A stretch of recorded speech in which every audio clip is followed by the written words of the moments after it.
Бұл Аминаның дұрыс өмір бастаймын деп шешкен ең алғашқы күні болатын. Жетер, мен әйелмін.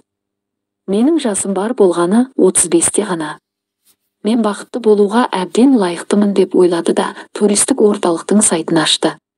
Соңғы 3 жылда Амина бірінші рет өзіне алғаш рет дұрыстап көңіл бөліп, ой сергітейін деп шешті. Тапқан шешімі ұлымен бірге жылы жаққа барып, бір апта алаңсыз демалып келу еді. Шет елдегі қонақ үйлердің суреттері көздің жауын аларлықтай еді. Амина таңдай алмай ұзақ отырды. Бір кезде шет елдік демалыс орындарынан кем түспейтін Боровоедағы Риксосқа көзі түсті. Амина студент кезінде Көкшетауға, соның ішінде Боровоеға жиі баратын.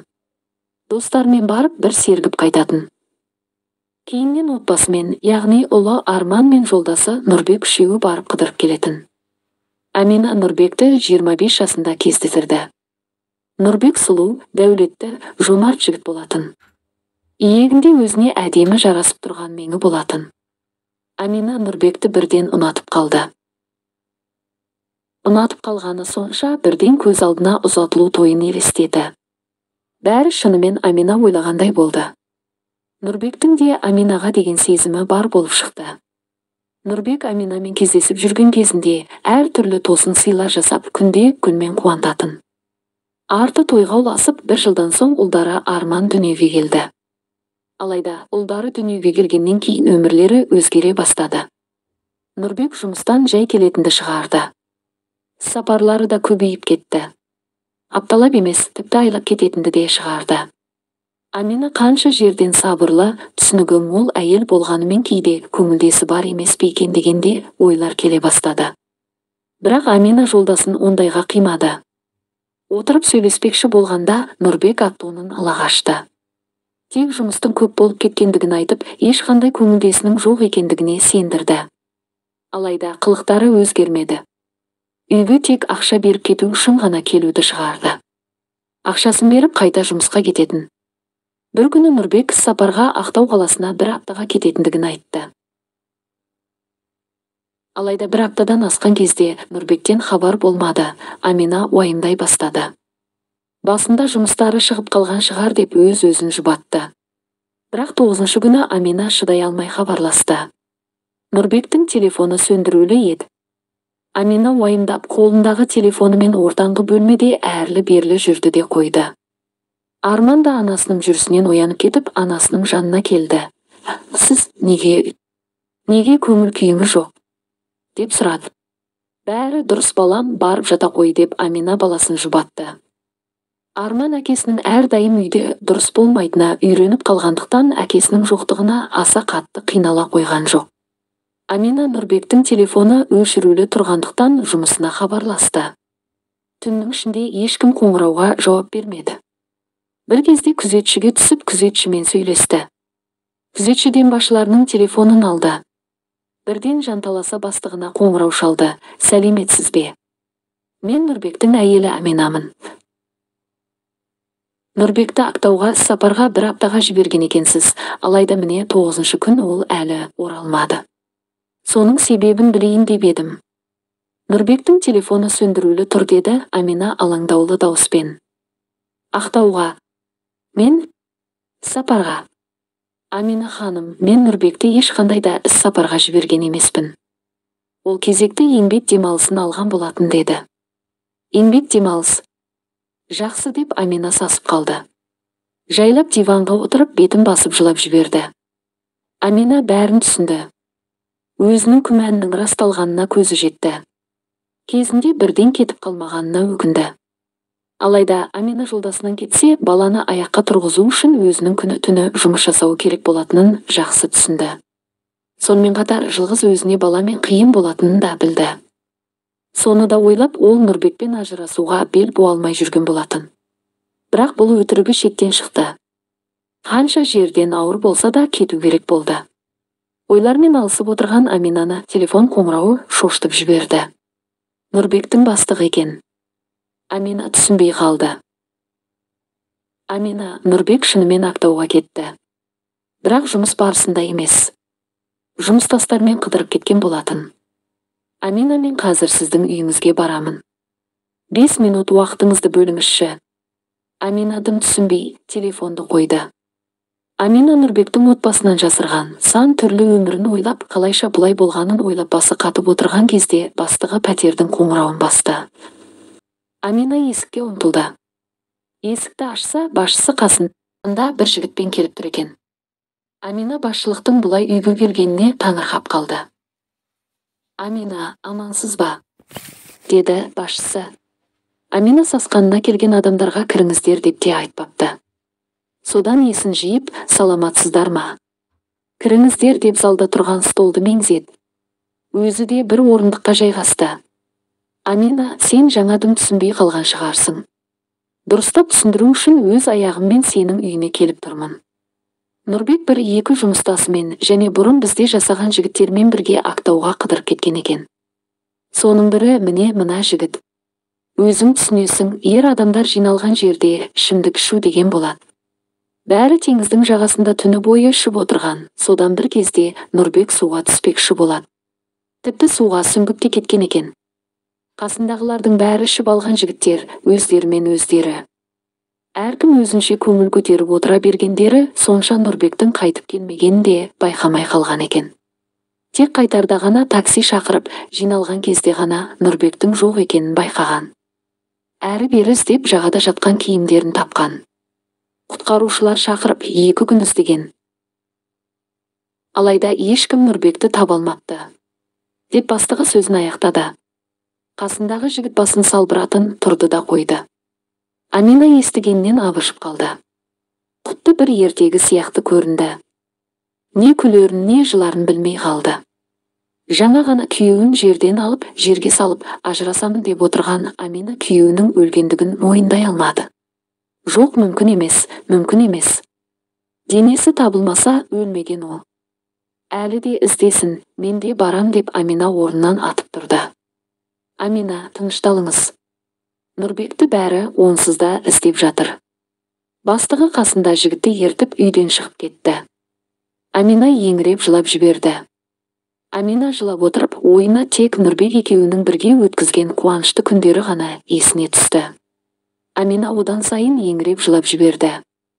Алайда сол сәтте оның есіне жолдасының жүзуден бірнеше жүлделі орынның иегері екендігі есіне түсті.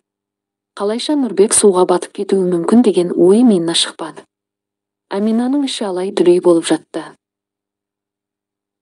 Амина жан-жаққа қоңырау шалып, бақырап жылағысы келді. Алайда арманды ойлап, ол өзін-өзі қолға алып ішінен тынды. Аминаның басы ауырып кетті. Амалсыздан ұлының қасына барып жатты. Алайда көз іле алмады. Таңда Арман оянып, анасының жанына келіп, анашым, әкем қайда? Деді Арман. Нұрбек қанша рет сапарға кетсе де, Арман ешқашан бұлай әкесін іздемеуші еді. Әкең сапарда, тек бұл жолы ұзаққа кетті деп Амина ұлын да өзінде жұбатты. Нұрбектің басшысы Орал Темірханұлы Аминаға көмектесіп, сот шешімімен Нұрбекті із-түзсіз жоғалды, сосын өлді деген шешім шығарып берді. Жолдасының зейнетақы жинағын және өкіметтен берілетін барлық өтемақыларын алуға көмектесті. Өздерінің компанияларына жұмысқа алып, офиске тек жұмыс күндері ғана және тек 2 сағатқа қана келетін қылып қойды. Қалған уақыттары үйден жұмыс жасайтын болды. Осылайша Амина өмірін жалғастыра берді. Алайда Нұрбек көзден кеткенмен де көңілден кетпеді. Амина жолдасының қасында күлгендей ешқашан күле алмады. Қашықтықтан жасайтын жұмысының кезекті тапсырмасын орындауға отырып компьютерді қосты. Алдынан туристік фирмалардың жарнамасы шығып, Аминаны қызықтырып жіберді. 3 жыл бойы әр түрлі ойлардан шаршаған Амина бір демалғысы келіп кетті. Осылайша ол Боровой Риксосқа бір аптаға қонақ үйден 2 адамдық бөлме алды. Содан бір апта бойы жиналды. Бір аптадан соң ұлы екеуі жолға шықты. Жол бойы Аминаның ойына өткен күндер есіне түсе берді. Соңғы рет бұл жерде олар Нұрбек тірі болғанда бірге келген болатын. Сол күндерде есіне түсіп, көңілі түсіп кетті. Амина Арман екеуі самолетке мінді. Арман мәз. Ал Амина болса, самолетке кіре сала ұлының жағдайын жасай бастады. Қаншама жылдан кейін Арман бірінші рет самолетке мінді. Ең бірінші 2 жасында ғана болған еді. Бір кезде Арман дәретханаға баратынын айтты да орнынан тұрды. Ұлын дәретханаға апару үшін Амина да бірге тұрды. Алайда Арман өзінің үлкен екенін айтып жалғыз кетті. Амина сонда да көзімен баласын шығарып салып күтіп отырды. Арман дәретханадан шыққан бойда Аминаға қарай беттеді. Бір кезде тұрып қалды. Бір ер адамның бетіне қадала қарап, сосын Аминаға қарай жүгіріп келді де, анашым, анау жерде әкем отыр. Қасында бір тәте бар, деді. Балам, сен қателесіп тұрсың. Әкеңнің бұл самолетте болуы мүмкін емес. Ол басқа қалада жұмыста жүр. Адамдар бір-біріне ұқсайтын болады. Ол тек әкеңе ұқсайтын адам деп Амина ұлын жұбатты. Содан самолет те өз мәресіне жетті. Ұшақ тоқтар-тоқтамастан адамдар сөмкелеріне жармасып шығатын есікке қарай беттеді. Ал Амина осыны аса қатты ұнатпайтын еді. Ол керісінше ұшақтың толық тоқтағанын асықпай күтіп, елдің соңында шыққанды ұнататын. Нұрбек те осындай болатын. Бір кезде Амина ұшақ тоқтап, біраз адам шыққаннан соң орнынан тұрып еді. Әлгі Арман меңзеген ер адамда тұрды. Қасында ақ құба қыз бар екен. Шынымен бұл кісі Нұрбекке қатты ұқсайтын еді. Адамға адам мұншалықты қатты ұқсайды екен-ау деп ойлады Амина, алайда әлгі жігіт басын бұрып қалғанда иегіндегі менге көзі түсті. Сол кезде Аминаның үстіне мұздай су құйып жібергендей болды. Нұрбекте де дәл осындай мен болатын. Содан Амина бірден әуежай әкімшілігіне барып болған жағдайды түсіндірді. Олар жағдайды түсініп, Аминамен бірге ұшып келген жолаушылардың тізімін ұсынды. Алайда бұл тізімде Нұрбек болмады. Амина өзінің қателескендігін айтып, әкімшіліктен кешірім сұрады. Содан қонақ үйге жайғасып, Арман екеуі қонақ үйдің, демалыстың бар қызығын тамашалады. Толық жан-жақты демалуға тырысты. Бастапқы 3 күн алаңсыз өтті. 4-ші күні Амина мен Арман ұйықтауға дайындалып жатқанда, көрші бөлмеден ер адам мен әйелдің ұрсып жатқанын естіді. Амина Арманның ұйықтағанына көзі жеткен кезде балконға шықты. Амина әңгімені анық естіді. Ер адам, толқын, неге саған ештеңе қызық емес? Маған барыбойы дым қызық емес. Мен шет елге барамыз шығар деп ойладым. Ал сен мені мына жаққа алып келдің. Менің көңілді болуым үшін көп қаражат керек. Толқын, түсін. Бәрі болады. Тек шамалы шыдашы. Биыл осында келсек, келесі жылы шет елге де шығып қалармыз. Бәрі кішкентайдан аздан бастады ғой деп ер адам әйелін жұбатты. Бұл әңгімені естіген Амина күйеуінің даусын бірден таныды. Иә, бұл Нұрбектің даусы болатын. Оның даусын Амина өмірінде шатастырмайтын еді. Оймен алысып тұрғанда көрші бөлмедегі әйелі мен күйеуі бөлмеге кіріп кетті. Амина да бөлмеден атып шықты. Сол сәтте Нұрбектің қасындағы әйелде бөлмесінен атып шықты. Лайда ашудан Аминаны байқамай қалды. Артынан Нұрбек шықты. Нұрбек шыққан кезде Амина теріс қарады. Бетін жауып көрінбей тұрды. Нұрбек астыға түсіп кетті. Амина да артынан аңдыды. Нұрбек ашуға беріліп, ішімдік ішуге бет алды. Амина да артынан барды. Ішінде адам көп, у-шу еді. Көк түтін. Нұрбек ішімдікке тойып алды. Ішкен кезінде де Нұрбек өзін бұрынғыдай ұстады. Амина оймен алысып отырды. Нұрбектің не үшін осылай жасағанын түсіне алмады. Басқа отбасына кету үшін бе? Жай ғана келіп ажырасамыз десе де болтын еді ғой. Не үшін соншама өзін өлдіге санатты екен деп Амина терең ойға шомылды. Бір жағынан жолдасының тірі екеніне қуанарын, немесе осынша жыл алдап келген қатыгездікті қалайша кешірерін ойлады. Таңды көз ілмей атырды. Азанда бірден Нұрбекке барып, бетін тіліп, ойынның біткенін айтқысы келді. Бірақ артынша Амина ол ойынан айнып қалды. Шаш үлгісін өзгертіп, күннен қорғайтын көзілдір киіп, Нұрбек жүрген жерге қарай барды. Нұрбек жағажайда жүреді. Қасында кеше-кеште ұрсып қалған ақ құба қызда жүрді. Екеуінің тағы да ұрсып жүргендері байқалды. Қыздың аузы жабылар емес, Нұрбектің түрі өзгеріп кетті. Бір кезде жерге дүрс етіп құлады. Қыз шошып кетті де, көмектесіңіздер, Нұрбек деп айқайлап жіберді. Амина жай қарап тұра алмады, бірден Нұрбекке қарай жүгірді. Нұрбек есінен танып жатты. Амина бірден Нұрбектің басын көтеріп, сүлгі қойды да қасындағы қызға дәрігер шақыр деп айқайлады. Амина суды алып, Нұрбектің бетіне шашты. Нұрбек көзін ашты да, Амина, деп таң қалды. Сол сәтте қонақ үйден дәрігерлер келіп, Нұрбекті алып кетті. Ал Амина болса қала берді. Содан кейін Амина қонақ үйдің бөлмесіне барып, Арманға қайтатындығын айтты. Екеуі бірден жинала бастады. Жиналып жатқанда біреу есікті қақты. Амина барып ашып қалса, алдында Нұрбек тұрды. Нұрбек, сен не істеп жүрсің? Менің бөлмемді қайдан таптың? Астыдан сұрап алдым. Амина, сөйлесейік, кетпеңдерші деді. Баланы шошытасың, кет деді. Амина, сөйлесейік, кешке сағат 22:00-де астыға келші. Жарайды, кешкі Арманды ұйықтатып, Амина астыға түсті. Аминаның көзі Нұрбекке түсті. Нұрбектің қолында ішімдік бар еді. Амина Нұрбекке қарама қарсы отырды. Амина, Нұрбек, мен сені тыңдап отырмын. Амина, тыңдашы, бәрі сен ойлағандай емес. Мен жұмыс жасайтын компания қаржылық қиындыққа тап болды.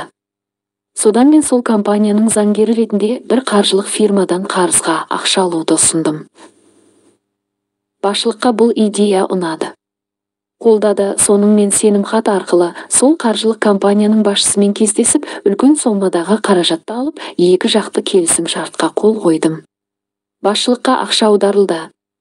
Біз келісім шартта көрсетілгендей ай сайын төлеп тұрдық. Алайда ол қаржылық компанияның басшылығы алаяқтар болып шықты. Біздің келісім шартты бір жақты өзгертіп, бізден қайта ақша талап ете берді.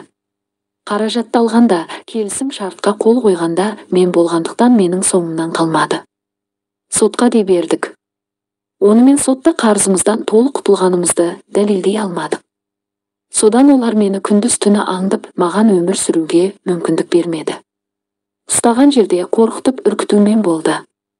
Бірнеше аптаға кетіп қалып та жүрдім. Содан басшымыз екеуміз жоспар құрдық. Себебі олар мені жайыма қалдырмас еді. Тіпті соттың өзінде біз жеңіліп қалғандығымен күдерімді үзген болатымын. Осылайша менің бастығым сенің және Арманның барлық жағдайын жасаймын деп мойнына алды. Ал мен сен қатты қинала қоймайтын болар деп ойладым. Себебі соңғы жылдары біздің қарым-қатынасымызда керемет еді ғой. Екеуміз бір-бірімізге суып кеттік қой.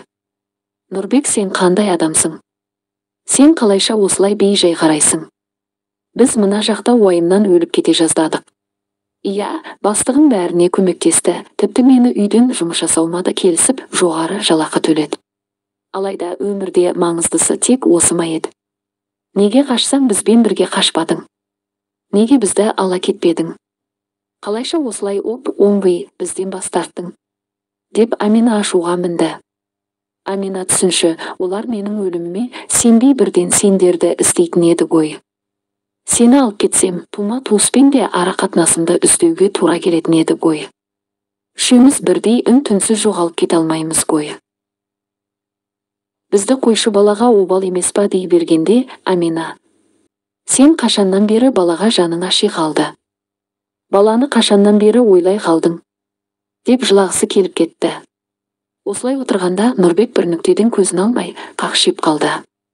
Нұрбек Аминаның қолынан ұстап, Амина, қазір үлкен айқай болады. Бірақ сен өз өшіңді ұсташы деді. Нұрбек қараған жаққа қараса, Нұрбекпен бірге демалуға келген бойжеткен келе жатыр екен. Мен сенің жағдайында, денсаулығыңды ойлап жүрсем, сен мұнда көңіл көтеріп отыр екенсің ғой. Сен білесің бе? Бұл әйелдің бір баласы бар. Ұшақтан бері сенен көз алмай жүргенін мен байқамады дейсің ба? Әрине байқадым. Мұндайларға сен сияқты бір бай, басы бос еркет ұстап алу керек қой, түсінікті жағдай. Амина да қалыспайды ғой. Иә, сіз дәл таптыңыз. Мен дәл сондай оймен сіздің жігітіңізді аңдып жүрмін. Нұрбек бұл сұмдықты тыңдап тұра алмады. Ақыры, Амина, саған не болды? Толқын, Амина менің бұрынғы әйелім. Кезінде тастап кеткен. Мүмкін қашып кеткен шығар. Амина, өтінемді оғаршы.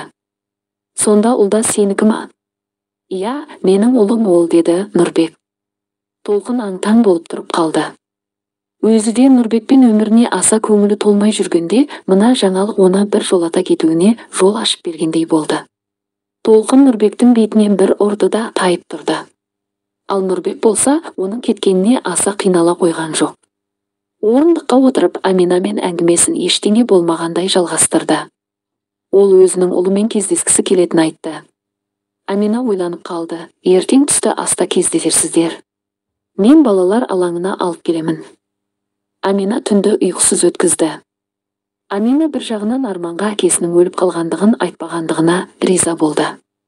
Себебі бүгінгі күнді түсіндіре алмай қиналар еді. Таңда ұлымен бірге балалар алаңына барды. Барған бойда Нұрбек баласының атын айқайлады. Арман. Арман. Анашым, әкемді қара. Айттым ғой. Ұшақтағы адам әкем деп. Иә, балам, дұрыс айтасың. Мен қателесіппін. Шынымен де әкең екен. Нұрбек баласын қаттылап қысып құшақтады, көзіне жас келді. Аминаны да құшағына алды. Арман тіл қатты. Әкешім, мына жұмысты тасташы, сенің үйде болғаның керек. Деді Арман. Арман, саған қызық айтайын ба? Мен бүгін жұмыстан шығып кеттім, деді Нұрбек. Керемет. Енді күнде қасымызда боласың ғой, деп Арман қуаныштан әкесін құшақтап алды. Содан үшеуі бірге үйге қайтты. Үшеуі барынша бірге уақыт өткізіп бақытқа бөленді. Нұрбек өз ісін ашып, бос уақытын отбасымен өткізді. Ал Амина бұрынғы сезімнің қайта келгенін байқады.